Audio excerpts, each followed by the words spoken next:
Audio Jungle.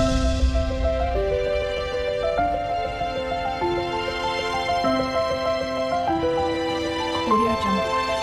Hi friends, இன்றைக்கி இந்த வீடியோவில் கோழி ஈரல் பெப்பர் கிரேவி எப்படி செய்யலான்னு பார்க்கலாமா? வாங்க. நான் இன்றைக்கி மெது ஈரலும் கல்லீரலும் சேர்ந்த மாதிரி ஒரு 1/2 கிலோ எடுத்திருக்கேன்.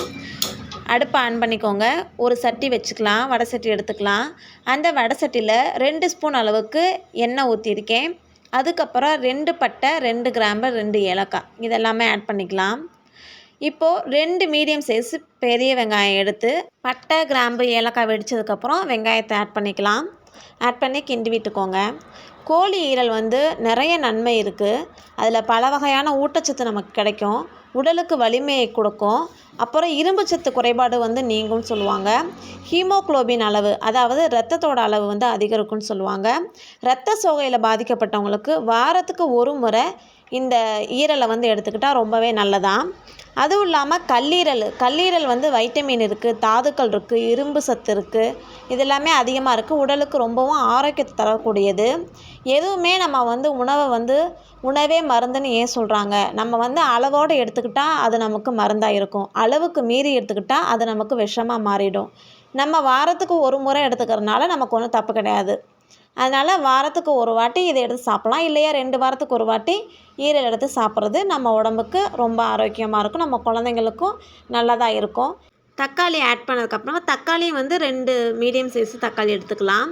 அதையும் பொடிசாக அரிஞ்சு ஆட் பண்ணதுக்கப்புறம் நம்ம இப்போ உப்பு சேர்த்துக்கலாம். உப்பு சேர்த்து நல்லா கிண்டி விட்டுக்கோங்க. தக்காளி கொஞ்சம் நல்லா வதங்கினதுக்கப்புறம் இப்போ இஞ்சி பூண்டு பேஸ்ட் ஆட் பண்ணிக்கலாம். இஞ்சி பூண்டு பேஸ்ட் ஆட் பண்ணதுக்கப்புறம் அது பச்சை வாடை போகிற வரைக்கும் கொஞ்சம் கிண்டிக்கோங்க. அடிப்பிடிக்காமல் கிண்டிக்கோங்க. ஏன்னா இப்போ இஞ்சி பூண்டு பேஸ்ட் ஆட் பண்ணதுக்கப்புறம் அடிப்பிடிக்க வாய்ப்பு இருக்கும். நல்லா கிண்டிக்கலாம். இப்போ நம்ம நெக்ஸ்ட்டு நம்ம ஈரலை போடுவோம்.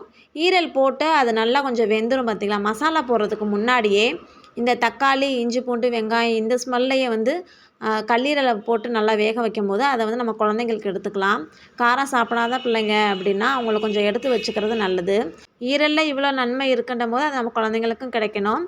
மசாலா போடுறதுக்கு முன்னாடி ஈரலை எடுத்து வச்சுட்டு அதில் கொஞ்சோண்டு பெப்பர் தூள் மட்டும் கிண்டி பிள்ளைங்கள்ட்ட கொடுத்தோம்னா அது இன்னுமே உடம்புக்கு ரொம்ப ஆரோக்கியமாக இருக்கும். நம்ம பெரியவங்களோட நாக்கு ருசி கண்டுருச்சு. நமக்கு பெப்பர் தூள் மட்டும் பத்தாது.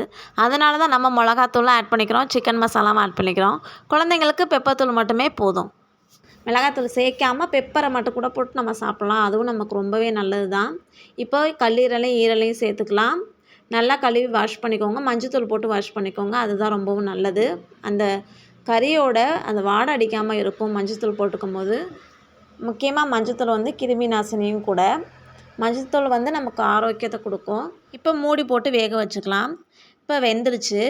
வெந்ததில் இந்த ஸ்டேஜில் நம்ம குழந்தைங்களுக்கு எடுத்து வச்சு அவங்களுக்கு பெப்பர் தூள் போட்டு கொடுத்துக்கலாம். எடுத்து வச்சது போக மீதியே நம்ம மசாலா போட்டுக்கலாம். மிளகாய் தூளும் சிக்கன் மசாலா மட்டும் இப்போ நாங்கள் ஆட் பண்ணுறோம்.